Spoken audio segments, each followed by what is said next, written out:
নমস্কাৰ। আজি আকৌ আপোনালোকৰ লগত মই এষাৰ ধুনীয়া কথা এষাৰ আপোনালোকৰ লগত আলোচনা কৰিম বুলি আহিছোঁ। শুনিবচোন, মই কথাখিনি একদম ধুনীয়াকৈ মই বনাই লৈছোঁ, শুনিব।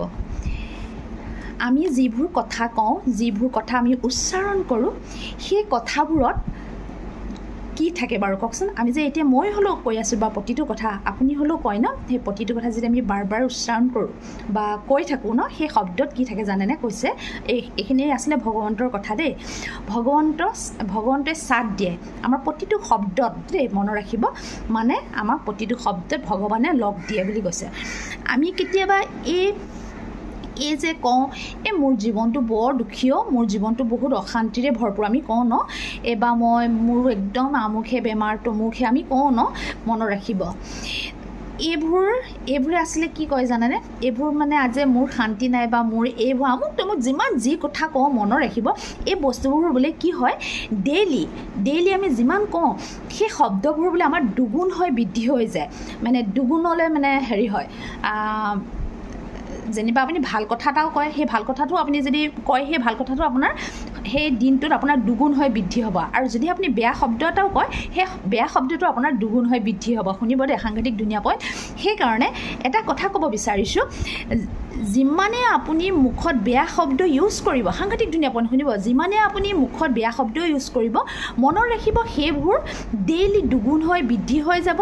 আৰু আমি যেতিয়া যিকোনো এটা মন্ত্ৰ, আমাক ভগৱন্তৰ মন্ত্ৰ বা কোনোবাই যে আমাক কয় যে আমুক মন্ত্ৰটো তুমি উচ্চাৰণ কৰিবাচোন বা এনেকৈ কৰিবা বা শুনিব দেই, মই আগতে কৈ দিব বিচাৰিছোঁ কথাটো। আচলতে আমি যেতিয়া যিকোনো এটা মন্ত্ৰ ভগৱন্তৰ উচ্চাৰণ কৰোঁ বা যিমানবাৰ আমাক কৰিব দিয়ে, কওকচোন, সেইটো হয়তো আমাক এনেকৈ কয়, যোনে কৰিবলৈ দিয়ে 121 বাৰ কৰিব বা 21 বাৰ কৰিব বা 101 বাৰ আপুনি উচ্চাৰণ কৰিব সেই শব্দটো, কয়নে? শুনিব, হয়তো মনত ৰাখিব দেই, কিয় দিয়ে আমাক উচ্চাৰণ যে দিয়ে কৰিবলৈ, আমাকতো এবাৰ কৰিবলৈ দিব পাৰে। আমি এতিয়া ভগৱানৰ বাৰ, শিৱৰ বাৰ, সেইটোত আমি কি কওঁ, ওম নমঃ শিৱায়, আমি এবাৰেই কৰিব পাৰোঁ, কিন্তু আমাক নিদিয়ে। আমাক ওম নমঃ শিৱায়, ওম নমঃ শিৱায়, ওম নমঃ শিৱায় কিমানবাৰ কৰিব দিয়ে কওকচোন? কিয় দিয়ে? তাৰ এনচাৰটো আজি কম শুনিব। কিয় দিয়ে কওকচোন? সেই মন্ত্ৰটো আচলতে আমাৰ বহু শক্তিশালী, সেই মন্ত্ৰটো আমাৰ বহু শক্তিশালী কৰাৰ কাৰণে আচলতে আমাক কৰিব দিয়ে। সেই মন্ত্ৰটো একদম প্ৰথমতে হয়তো আপোনাৰ কওঁতে একো নালাগিব, কিন্তু আপুনি যেতিয়া বাৰ বাৰ কৰিব, সেই মন্ত্ৰটো একদম এটা শক্তিশালী পাৱাৰ ৰূপে পৰিগণিত হয়। শুনিব দেই, এই মন্ত্ৰটো যেতিয়া আপুনি বাৰ বাৰ উচ্চাৰণ কৰিব, তেতিয়া কি হ'ব, আপোনাৰ সেই মন্ত্ৰটো আপোনাক প্ৰভাৱান্বিত কৰিব। সাংঘাতিক ধুনীয়া পইণ্ট শুনিব, আৰু আপোনাক জাগৃত কৰি তুলিব। আমি যেতিয়া এই মন্ত্ৰটো প্ৰথম উচ্চাৰণ কৰোঁ, তেতিয়া এটা শব্দৰূপেহে পৰিগণিত হয়, কিন্তু এই মন্ত্ৰটো যেতিয়া আমি বাৰ বাৰ উচ্চাৰণ কৰি আগবাঢ়ি যাওঁ, তেতিয়া সেই মন্ত্ৰটো কিন্তু কি হয় জানে, ভগৱন্তৰ অমৃত ৰূপে পৰিগণিত হয়। সাংঘাতিক ধুনীয়া পইণ্ট ন, কিমান ধুনীয়া পইণ্ট শুনক। সেই অমৃত যেতিয়া আমি প্ৰাণ কৰোঁ, আৰু এটা সাংঘাতিক ধুনীয়া কৈছে, সেই অমৃত যেতিয়া আমি প্ৰাণ কৰোঁ, তেতিয়া আমাৰ জীৱনটো কি হৈ পৰে কওকচোন? আমাৰ জীৱন তেতিয়া সোণোৱালী হৈ জিলিকি হৈ উঠিব বুলি কৈছে। জিলিকি যাব একদম আপোনাৰ জীৱনটো। আপুনি যে কৈ থাকে মোৰ এই দুখ, এই অশান্তি, সেইবোৰ কেতিয়াও নহ'ব। আপোনাৰ জীৱনটো একদম সোণৰ হেৰিত যেনেকৈ সোণালী একদম জিলিকি হৈ থাকে, জিলিকনি যিটো, সেই জিলিকনিটো আপোনাৰ জীৱনত প্ৰভাৱান্বিত হ'ব। সাংঘাতিক ধুনীয়া পইণ্ট শুনিব। আৰু এটা কথা কওঁ, মানুহৰ জীৱনত সুখ দুখ থাকিবই, কিন্তু যেতিয়া আপুনি এইখিনি ব্যৱহাৰ কৰি থাকিব, সাংঘাতিক ধুনীয়া পইণ্ট, তেতিয়া আপোনাৰ মনত কি হ'ব জানেনে? মোৰ লগত মোৰ ভগৱান আছে, এই কথাষাৰ আপোনাৰ একদম ডাঠি ক'ব পাৰিব, মোৰ লগত মোৰ ভগৱান আছে। আপোনাৰ একো হ'লে ভয় নালাগিব। আৰু আপুনি এনেকৈ ক'ব, মই ভগৱন্তৰ সন্তান। আপোনাৰ মুখৰ পৰা নিজে নিজে উচ্চাৰণ হ'ব সেই শব্দবোৰ। কিয় জানেনে?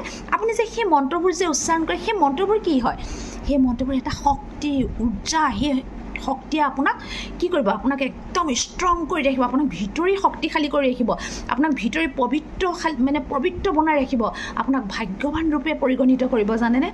সেইকাৰণে এটা কথাই ক'ব বিচাৰিছোঁ, শুনিব দেই, আৰু অকণমান আছে এইকণ কৈ লৈছোঁ। সেইকাৰণে ইয়াৰ লগত আছে কি বুলি ক'লে ৰখিব দেই, এই ভগৱানৰ। সেইকাৰণে এটা কথাই ক'ব কৈছে যে ইয়াত আমাৰ যেতিয়া আমি যে কওঁ এটা কথা যে মোৰ লগত ভগৱন্ত আছে, সেই শব্দটো কেতিয়া মনলৈ আহিব জানেনে? আপুনি যেতিয়া এই শব্দবোৰ যেতিয়া আপুনি বাৰ বাৰ উচ্চাৰণ কৰিব নহয়, আপোনাৰ জীৱন আপোনাৰ লাইফটো একদম চেঞ্জ হৈ যাব, জানেনে? মই এটা কথা ক'ব বিচাৰিছোঁ, শুনকচোন।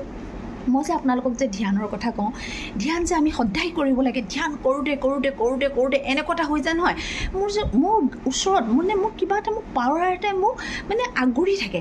সেই পাৱাৰটো কি? সেই পাৱাৰটো হৈছে পজিটিভ পাৱাৰ। আপুনি যাতে সেই মন্ত্ৰবোৰ গাই থাকিব, সেই হেৰিখিনি সদায় দি থাকিব, আপোনাৰ কি হ'ব কওকচোন? আপোনাৰ সেইটো এটা পজিটিভ পাৱাৰটোৱে আপোনাক একদম ধৰি ৰাখিব, জানেনে? সেইটো কাৰণে সদায় এটা কথাই মনত ৰাখিব, যিটো গাব সদায় শুদ্ধ পবিত্ৰ মনেৰে সদায় আগবাঢ়ি যাওক। আৰু এটা কথা কওঁ ইয়াতে, আচলতে মোৰ ভিডিঅ'টো একদম দীঘল হৈ গৈছে, মই আকৌ এদিন ক'ব চেষ্টা কৰিম। মাত্ৰ এটা সদায় মনত ৰাখিব, যিমান বেয়া শব্দৰ পৰা সদায় সেইকাৰণে আঁতৰি ৰাখিব। বেয়া শব্দ এটা যদি সদায় কৈ থাকে, সেই শব্দটো কিন্তু 1000 গুণলৈ বৃদ্ধি হৈ যায়গৈ। হয়তো আপোনালোকে সকলোৱে জানে, বহুত মানে মুখত বেয়া শব্দ ইউজ কৰে, সেই শব্দবোৰ আচলতে তেওঁলোকে এৰিব নোৱাৰা হৈ যায়। তেওঁলোকে প্ৰতিটো ভাল বেয়া প্ৰতিটো শব্দতে সিহঁতৰ সেই শব্দবোৰ ইউজ হয়। সেইকাৰণে এটা কথাই ক'ব বিচাৰিছোঁ ইয়াৰ পৰা, যিমান ভাল শব্দ ইউজ কৰিব, সেই ভাল শব্দ এদিন কি হ'ব আপোনালোকে গম পাইছে, অমৃতলৈ ৰূপান্তৰিত হ'ব। ভগৱন্তৰ এষাৰ একদম সুন্দৰ মানে এই হেৰিটোৱে মানে গোটেই জীৱনটোৱে চেঞ্জ কৰি দিব। সেইকাৰণে ঠিক আছে, আজিলৈ নহ'লে ৰাখোঁ। মই আকৌ পিছত এনেকুৱা টাইপৰ মই হেৰি আপোনালোকলৈ মই আকৌ লৈ আহিম। অলৰেডি মোৰ একদম ভিডিঅ'টো বহুত দীঘল হৈ গ'ল, কিন্তু মোৰ ভিডিঅ'টো সকলোৱে চাব বুলি মই আশা ৰাখিছোঁ। নমস্কাৰ।